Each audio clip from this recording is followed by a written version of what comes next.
La ville portuaire de Saf vient de vivre l'un des pires drames humains de son histoire. Des torrents déchaînés ont noyé ses rues, emportant tout sur leur passage et semé une désolation indescriptible.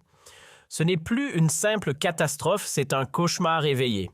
Au cœur de ce chaos, les habitants dévastés oscillent entre rage brûlante et amertume glaciale, accusant une gestion publique qu'ils jugent défaillante, voire fantomatique, tant l'absence d'une réaction rapide et concrète des autorités leur paraît flagrante. Les premiers chiffres indiquent que plus de 25 personnes sont décédées des suites de ces inondations dévastatrices. Un lourd bilan qui s'ajoute à l'ampleur du désastre qui a frappé la région. Cette situation tragique a poussé les citoyens à descendre dans la rue pour exprimer leur souffrance et exiger secours et assistance, affirmant que la ville est en souffrance et ne trouve personne pour la soutenir dans son épreuve.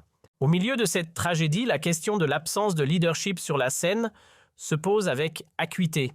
Les gens se demandent pourquoi le roi, qui tient toujours à envoyer ses condoléances à d'autres pays en cas de catastrophe naturelle, comme ce fut le cas lors des inondations en Indonésie, n'a envoyé aucun message de condoléances de réconfort ou même de déclaration de soutien à son propre peuple, confronté à une véritable catastrophe sur son territoire.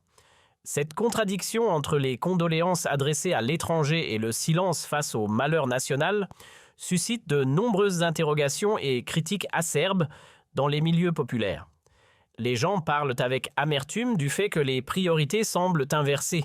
L'attention est portée sur d'autres questions en dehors du cadre de la catastrophe qu'ils traversent, ce qui accentue leur sentiment de négligence et d'abandon. Cette absence sur la scène en temps de crise est interprétée comme un mépris des souffrances des citoyens qui se sont retrouvés seuls face à la force de la nature et à l'absence d'infrastructures résilientes. Au moment où la ville de Saf était submergée et gémissait sous le poids des eaux et des victimes, on observait une focalisation médiatique incompréhensible et très éloignée de la catastrophe sur d'autres questions marginales ou politiques controversées. Cette distraction de la vie de beaucoup est une tentative évidente de masquer l'échec dans la gestion de la crise humanitaire que traverse la ville. Il est illogique, selon les voix critiques, de parler d'indépendance ou de questions séparatistes à l'étranger, alors que des citoyens meurent noyés à l'intérieur du pays. Cette contradiction flagrante est considérée par certains comme une preuve d'un dysfonctionnement profond, des priorités et du système en général, où l'intérêt pour les conflits géopolitiques marginaux semble primer sur l'intérêt pour la vie des citoyens innocents. Les inondations n'ont rien laissé derrière elles, balayant et détruisant toute la ville de Saf, ne laissant que des ruines. Le silence des autorités officielles face à cette catastrophe ne fait qu'aggraver la situation. Le manque de réponse et l'incapacité à s'exprimer ou à faire face à cette crise soulèvent de grandes questions sur la capacité de l'État à gérer de telles catastrophes naturelles. Certains considèrent que le moment où ces inondations se sont produites, coïncidant avec des discussions sur d'autres questions politiques, est une sorte de châtiment divin ou une punition pour un régime qui semble se concentrer sur des questions secondaires et abandonner son peuple. Bien que l'idée de châtiment divin puisse paraître extrême, elle reflète la profondeur du sentiment de désespoir et d'injustice chez le peuple simple et pauvre qui paie toujours le prix le plus lourd dans de telles catastrophes. C'est le peuple Zouali, ou pauvre, qui boit l'amertume de la crise et du désastre et qui affronte seul la mort et la destruction. L'accent est mis ici sur le fait que la catastrophe n'est pas celle de l'ensemble du peuple. Il y a des hommes honnêtes, mais il y a aussi ceux qui suivent le régime aveuglément. Et c'est la nature du régime qui a permis qu'une telle tragédie se produise.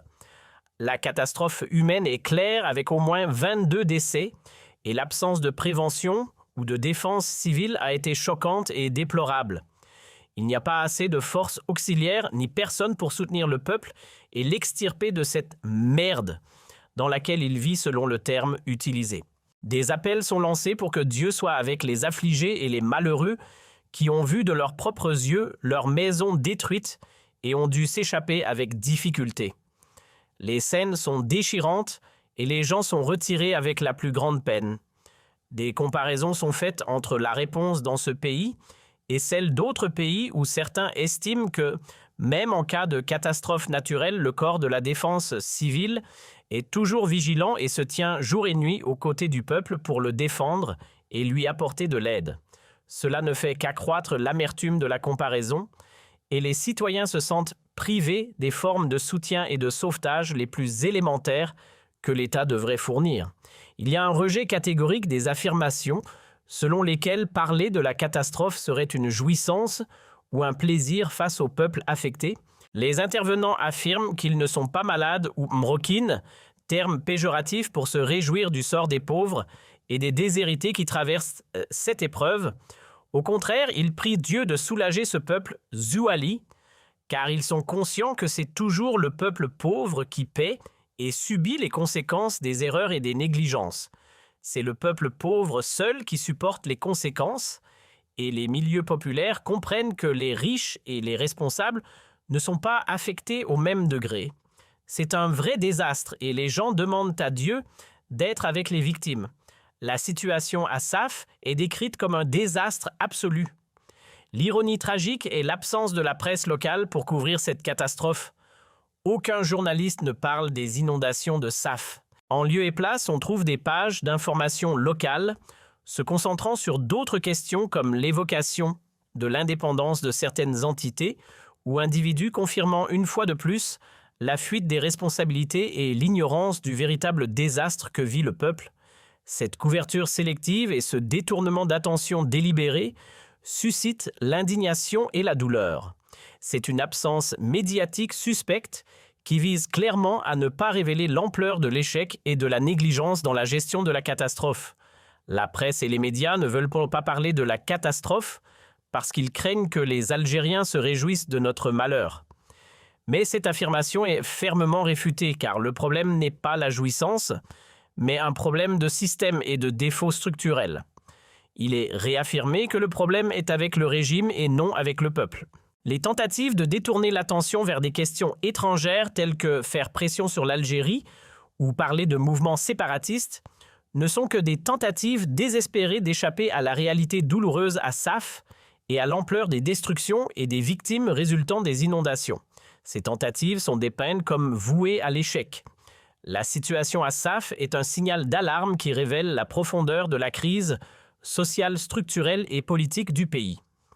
Les scènes contiennent également des témoignages directs où l'indignation populaire se manifeste face au manque d'ambulances suffisantes et prêtes à secourir les blessés et les victimes. L'infrastructure de la ville est décrite comme faible et incapable de résister aux fortes pluies. Il y a des cris de détresse des citoyens qui demandent aux responsables de descendre dans la rue pour constater l'état de la vieille ville et d'arrêter de se concentrer sur la construction de tours et d'apparences extérieures. Les gens demandent des hommes qui savent comment gérer les crises au lieu de se concentrer sur des façades vides.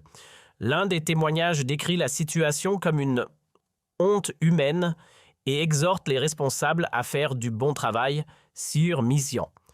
Dans une scène, Monsieur le chef est montré debout sur les lieux, mais sa présence ne semble pas suffisante à calmer la situation ou à résoudre le problème. Et cela pourrait même être une preuve supplémentaire de la lenteur de la réponse. Le texte amplifié répète constamment l'idée de l'absence du régime et du leadership sur la scène, le reliant à la concentration sur d'autres questions politiques, comme l'indépendance de ceci ou cela. Farhat Menyorateur est considéré comme peureux et non comme un leader car il a choisi de déclarer l'indépendance d'un pays depuis l'étranger alors que son propre pays souffre. Il est souligné que cette personne ne peut même pas retourner dans son pays d'origine, ce qui est une moquerie de ses tentatives de semer la discorde. Toutes ces questions externes sont présentées comme une preuve que le régime fuit sa propre réalité douloureuse à Saf et l'ampleur des destructions et des victimes causées par les inondations. La catastrophe n'a pas été causée uniquement par les eaux de pluie, mais est le résultat d'une accumulation de négligence dans les infrastructures, le système de drainage et l'absence de plan d'urgence efficace. C'est le résultat d'un manque d'intérêt pour le citoyen ordinaire au profit d'intérêts politiques et géopolitiques. Cette crise met clairement en lumière le fossé béant entre la vie des responsables et la vie du peuple pauvre vivant dans des zones anciennes avec des infrastructures fragiles incapables de supporter la moindre pression naturelle. Des accusations sont portées contre les services de renseignement pour avoir créé des catastrophes artificielles D'autres parlent de l'ensemence de nuages, comme cause de cette inondation soudaine après une longue période de sécheresse. Ces théories, même si l'orateur ne les croit pas, reflètent un état de méfiance et un sentiment de complot à l'égard du régime. Les gens croient que les médias se concentrent uniquement sur le sport, comme la Coupe du Monde et la Coupe d'Afrique, et sur des figures sportives pour détourner l'attention des problèmes réels comme la faiblesse des infrastructures. L'orateur se demande comment une pluie normale peut entraîner la mort de 22 personnes, soulignant que cela est la preuve de la défaillance des infrastructures. Le silence médiatique est l'outil du régime pour éviter de rendre des comptes et de gérer la colère du peuple. Mais le peuple affirme qu'il ne se réjouit pas mais exige la justice et l'attention. La catastrophe de Safif est un signal d'alarme qui révèle la profondeur de la crise sociale, structurelle et politique du pays.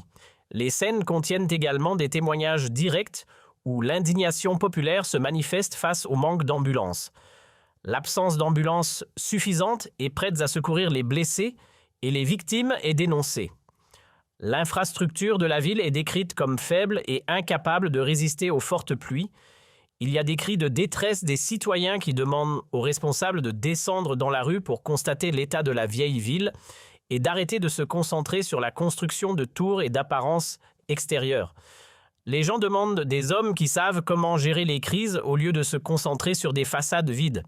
L'un des témoignages décrit la situation comme un échec, une honte, et exhorte les responsables à faire du bon travail, Sir Mizian. Dans une scène, Monsieur le chef est montré debout sur les lieux, mais sa présence ne semble pas suffisante pour calmer la situation ou résoudre le problème. Cela pourrait même être une preuve supplémentaire de la lenteur de la réponse. Le texte amplifié répète constamment l'idée de l'absence du régime et du leadership sur la scène, le reliant à la concentration sur d'autres questions politiques, comme l'indépendance de ceci ou cela. Farhat, mini-orateur, est considéré comme peureux et non comme un leader car il a choisi de déclarer l'indépendance d'un pays depuis l'étranger alors que son propre pays souffre.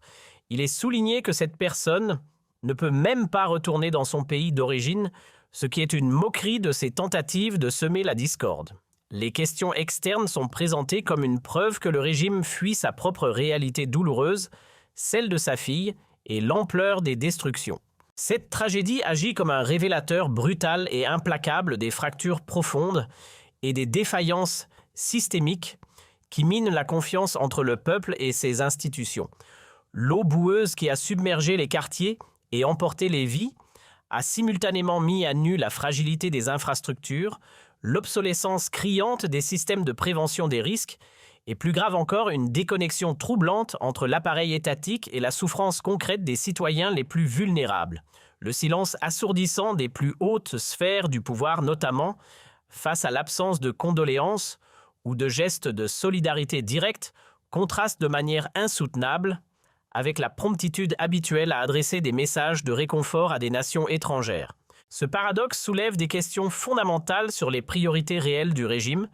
La dignité et la sécurité du citoyen sont-elles reléguées au second plan, derrière la gestion des apparences et les jeux géopolitiques? L'indignation populaire alimentée par la vision des familles, luttant seules pour leur survie, se transforme en un cri de colère légitime contre une négligence perçue comme criminelle. L'incapacité à mobiliser rapidement des moyens de secours adéquats, l'absence d'ambulance, le manque de préparation, des forces de protection civile témoignent d'une impréparation structurelle. Ce n'est pas la pluie qui a tué, c'est l'absence de murs, l'absence de ponts, l'absence de canalisation aux normes. C'est l'absence de l'État protecteur, là où il était le plus attendu,